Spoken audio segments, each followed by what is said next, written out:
It's your freshman year of college. Math is your most feared subject, and you walk in on the first day to see your professor. She's about 5 feet tall, a leather vest, and looking like she just hopped off that Harley she rode to campus. She starts at the far left side of the board, tippity top, and she gets going. Talking, writing formulas, explaining things, writing, all the way across the board. No stopping, no turning around to take questions. And you're just sitting there writing as fast as you possibly can and praying you get it all on that paper before she erases the board and moves on to something else. That was me, my freshman year. And honestly, I was not listening to that poor professor, and I definitely was not thinking very deeply about calculus at all. I was taking dictation, and I thought that meant I was a good note taker.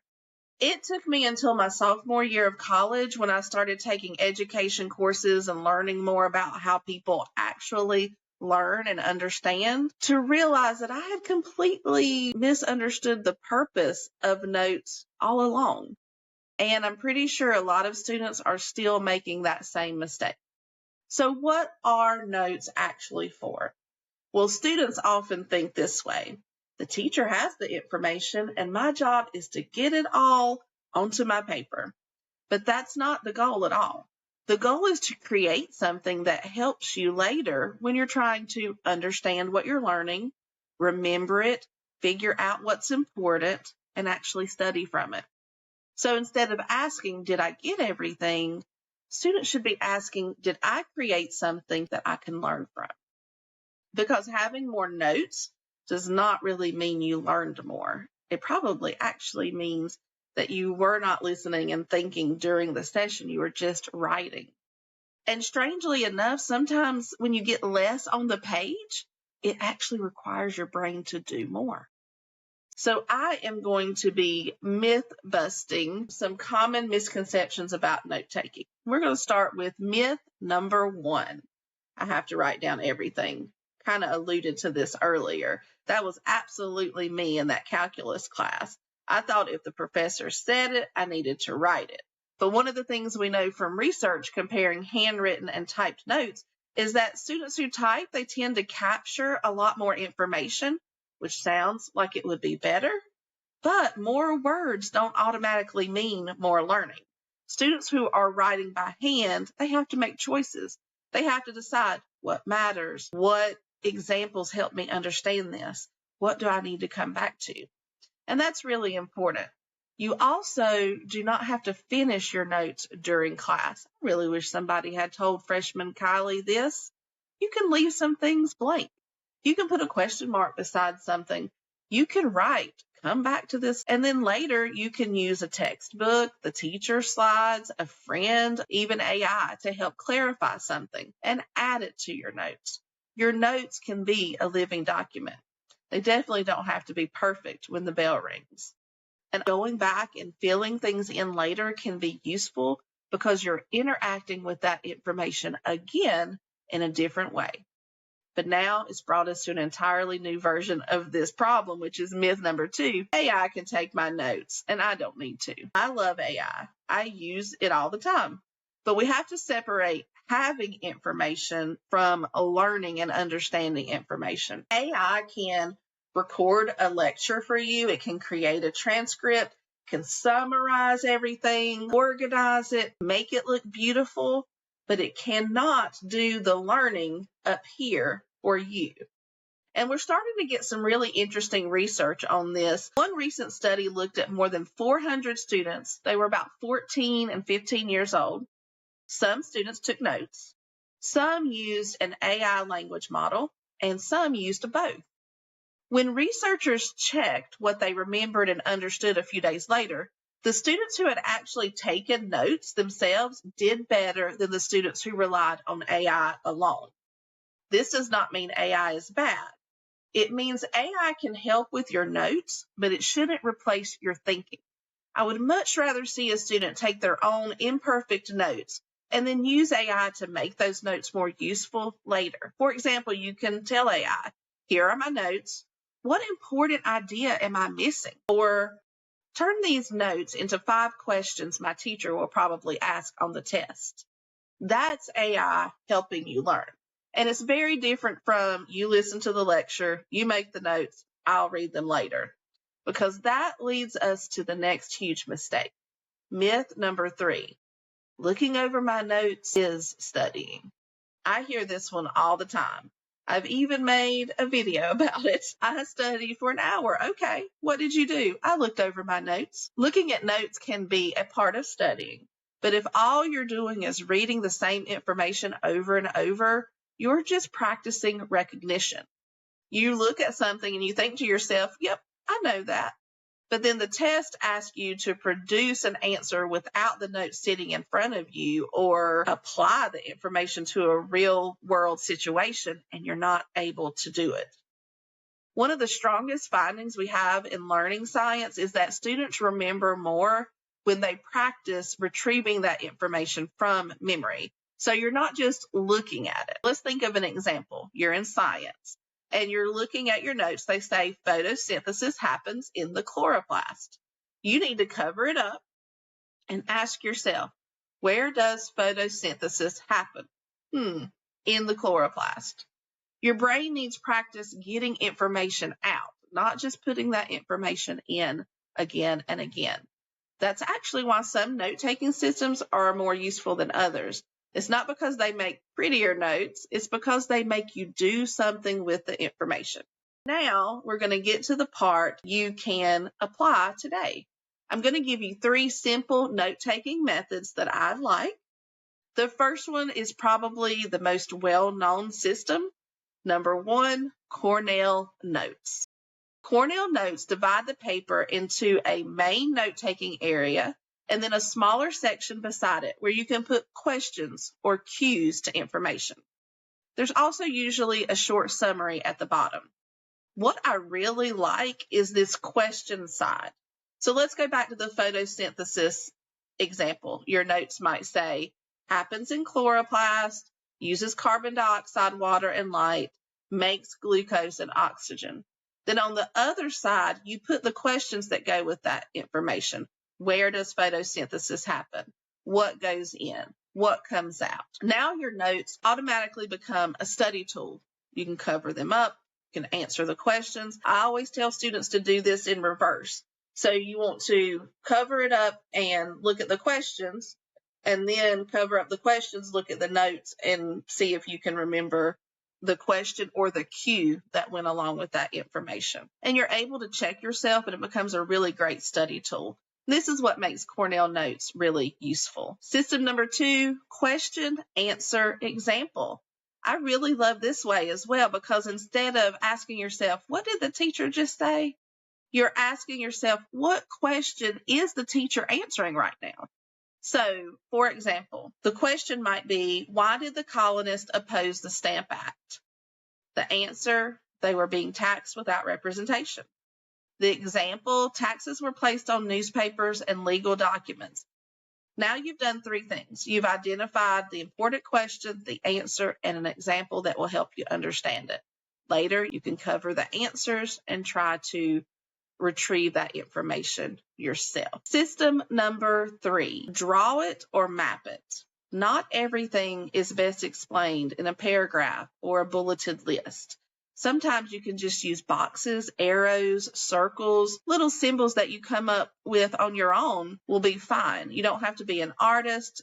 If you're learning photosynthesis, maybe you draw sunlight, carbon dioxide, water, arrows going and pointing into a leaf, and then glucose and oxygen coming out. Or in history, this was the way that I did a lot of notes in history, because you do a lot of cause and effect. I would use an arrow. It might say factories, and then it would have an arrow, which means led to or caused growing cities.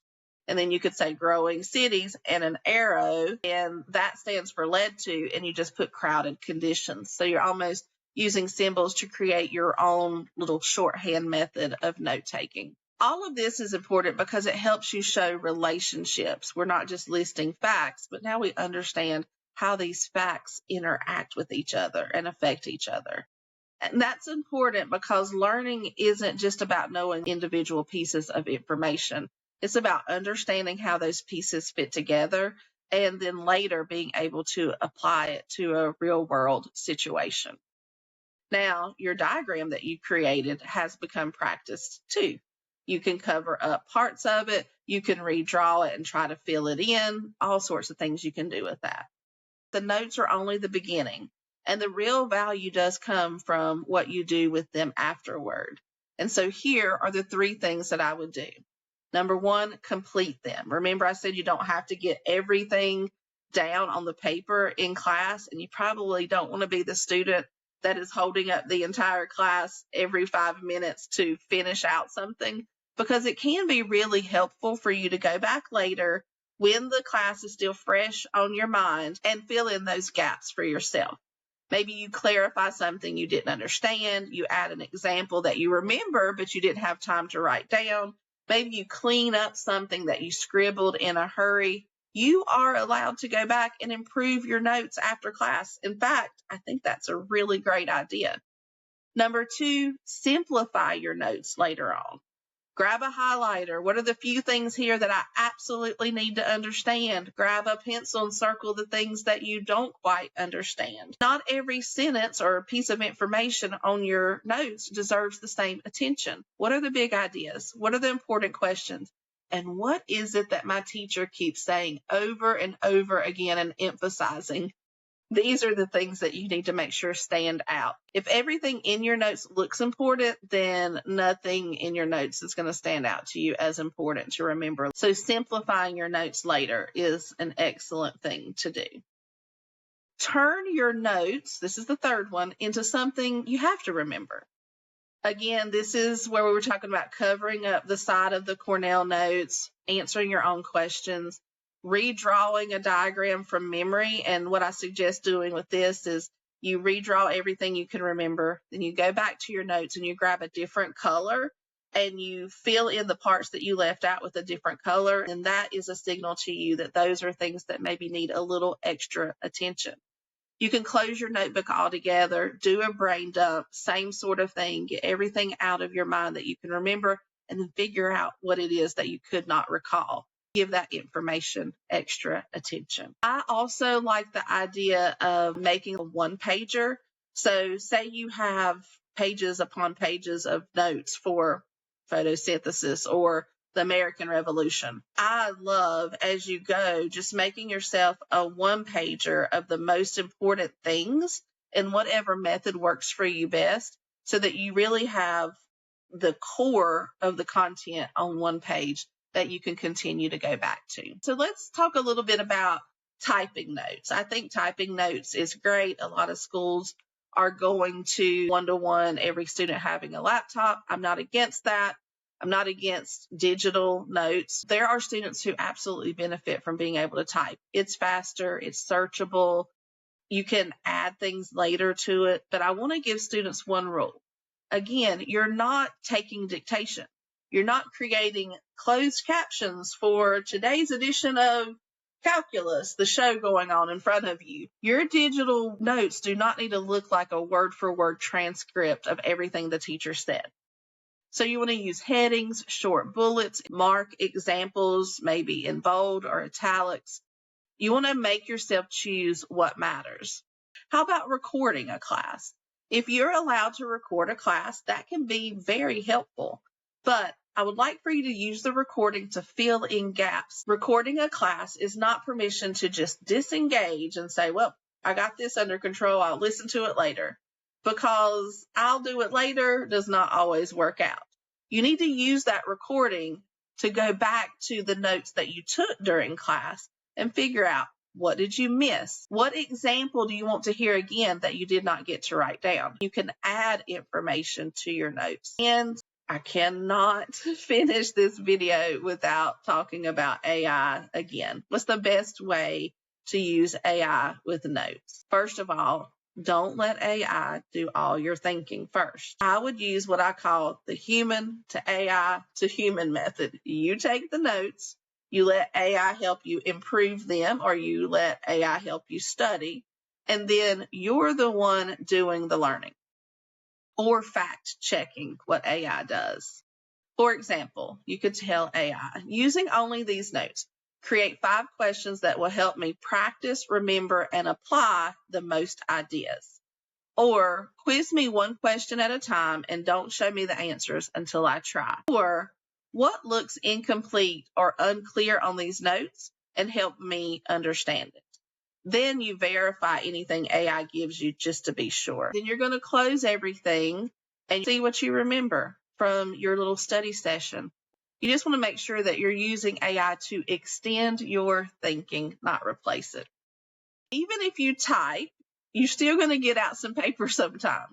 I like taking out that blank sheet of paper, drawing the diagram, making the graphic organizer, doing the brain dump, sketching out a picture, all great ways of following up typed notes. There is research showing that there is a modest learning advantage for handwritten notes in some situations. The lesson's not computer's bad, pencil's good. That's way too simple. I think the better lesson is just choose the tool that makes your brain think. Sometimes it's your keyboard. Sometimes it's a pencil. Sometimes it's a diagram. Sometimes it's AI. Sometimes it's your parents quizzing you at the kitchen table. Just don't outsource the part of your brain that actually needs to do the practicing.